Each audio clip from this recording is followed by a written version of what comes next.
What's up, guys? Today the motor is going to be coming out. I'm about to go on a cruise tomorrow, so I might wait until I get back so the motor's not just laying all on the floor, and the transmission and everything. But I hooked up the battery just to the starter and a ground I just bypassed the thing. So gonna do one last little startup. I got the Ram Air 4 manifolds. I got to start watching my previous videos to see what I already covered, but I got my Ram Air 4 manifolds on versus the old rusty, shitty flowing regular manifolds. These are basically like headers. So I got those fit. I just notched the frame just a hair. And when I take the motor out, I will be boxing this frame. So that little minuscule amount that I took out, it actually came out pretty good already.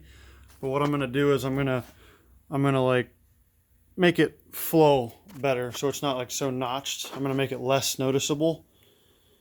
And got some goodies in here. I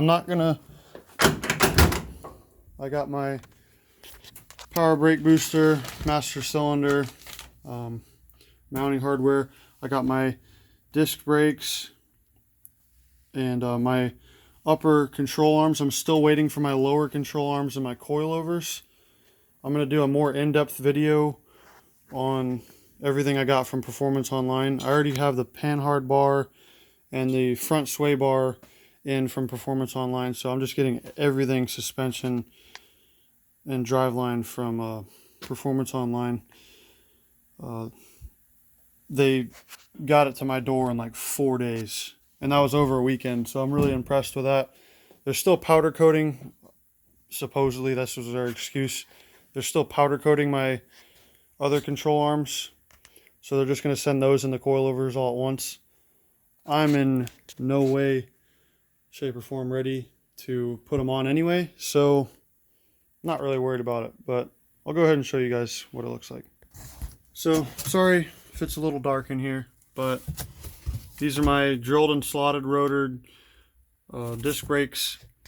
I have the powder coated black calipers.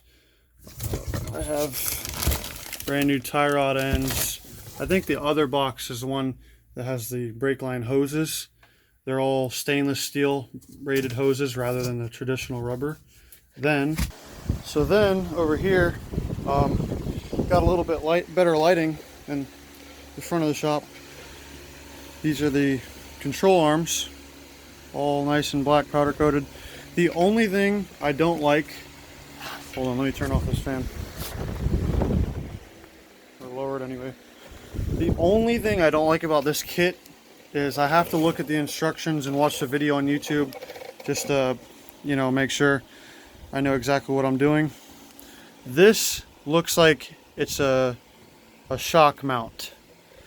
Not 100%, not 110% sure, but that looks to me like it would be a shock mount. Like you can just get the control arms, or you can get the control arms and the coilovers all in one kit.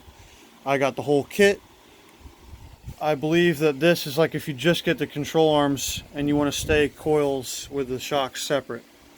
Not really too happy about that because I'd rather it just be clean and not have something that I'm not even going to use. And I'm not going to cut it off and fuck up the powder coat. So I'm going to have to either call them or look at the instructions or just look at how it goes together to see what exactly that bracket's for. But if that is the case, that kind of sucks. The rest of the control arm, I mean, it came with a ball joint. I mean, it's a very nice setup. I'm really digging it. One thing I don't mess with is there's no real way to get it around it, but the way the coilovers are going to be is once I take this control arm off, you're going to have to cut a big hole for the coilover to go from the bottom control arm up through this and up to the top control arm. So that kind of sucks, but it also comes with like a really strong bracket to strengthen it. I don't think a hole the size of a coilover and that's really going to make a difference, especially with me. I'm going to weld up all these unnecessary holes. Those are probably from the 6-cylinder motor mount. Like this hole right here, this hole right here, these 3 holes. Any holes that don't need to be here, I'm gonna weld.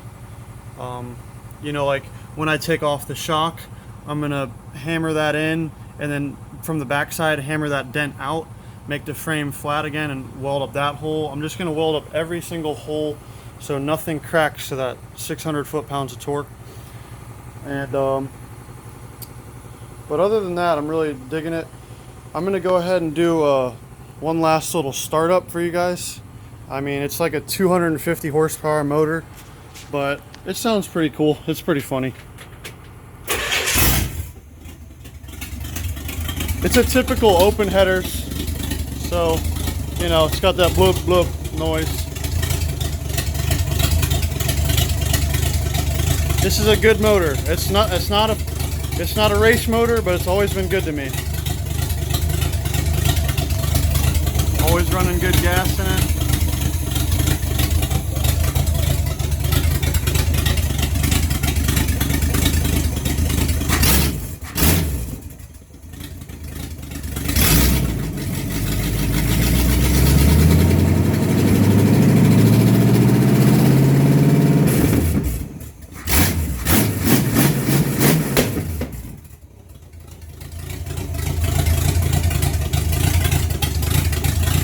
Gonna try and not rock it off the stands because it doesn't have motor mounts, so it's just I unbolted the motor mounts already.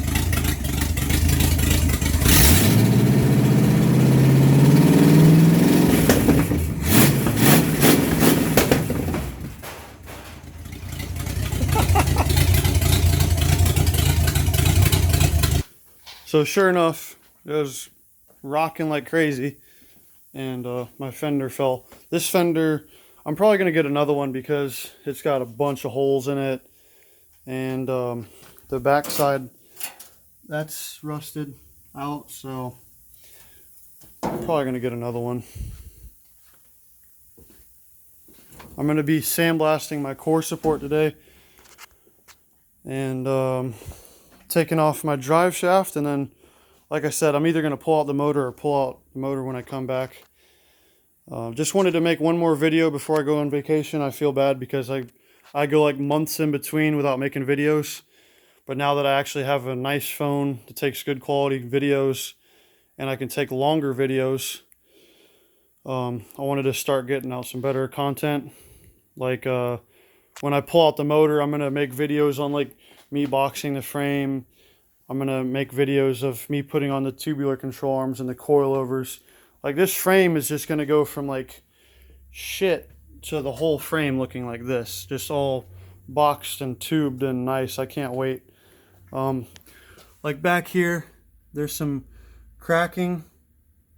I'm going to cut that out and re-weld that up. I already welded two plates on this side for my steering box. Those are really strong, so I'm just gonna do something on the back side. And also luckily my dad's friends with a frame straightener, because when I got in the accident, the frame went like that, about a half of an inch. So, or I believe anyway, I thought it was straight, but eyeballing it and measuring it, it's over this way just a little bit. Like if you look at it, the wheel like that, it's almost flush with the door. Now look at over here. It's in from the door.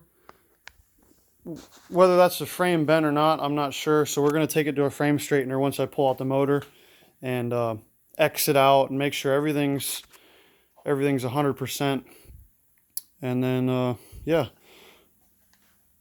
So I'm going to continue practicing welding. My dad's a really good welder, so I'm going to probably have him do most of the frame just because it's a really structural piece. So this is like my first day practicing. They're really shitty. And then like my second day I was better, and my third day I actually welded like a 3-dimensional cube, and it actually came out really good. Like the beads came out like these, which aren't 110% good, but I did weld these. I don't have a whole lot of welding experience, but I'm practicing. I like to know how to do everything. I'm not a know-it-all, but I do like to know how to do everything just because even if I do end up paying somebody else to do it, like I'm paying my buddy TJ to do the whole Ford 9-inch and put the coilovers in back there and do other stuff like that. But I'm gonna box the frame myself, and I'm gonna make my own custom interior and custom console, and I'm building my own motor with my dad's help anyway. Doing the whole.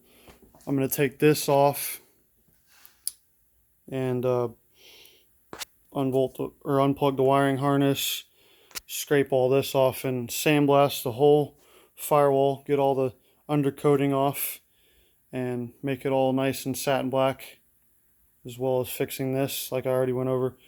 I'm not going to smooth it. I'm not going to make it a show truck. I'm just going to make it look a lot, get all this shit off, and it's just going to look a lot nicer. Not have any more blue. It'll officially be blueless when I'm done with it. All this will be sandblasted and not there anymore. I'm going to be taking off the doors. So yeah, it's going to be a lot of work. I'm thinking about buying another truck just so I have something to drive. I have a Dodge Ram 2014 for a work truck, but I don't really like driving my boss's truck around, even though he said it's all right. I'm thinking about buying a Duramax, but that's besides the point. Just wanted to make a little video and do a little last startup for the old 350. I'm gonna have that 462 soon enough, hopefully. All right, guys, let me get to work. Thanks for watching.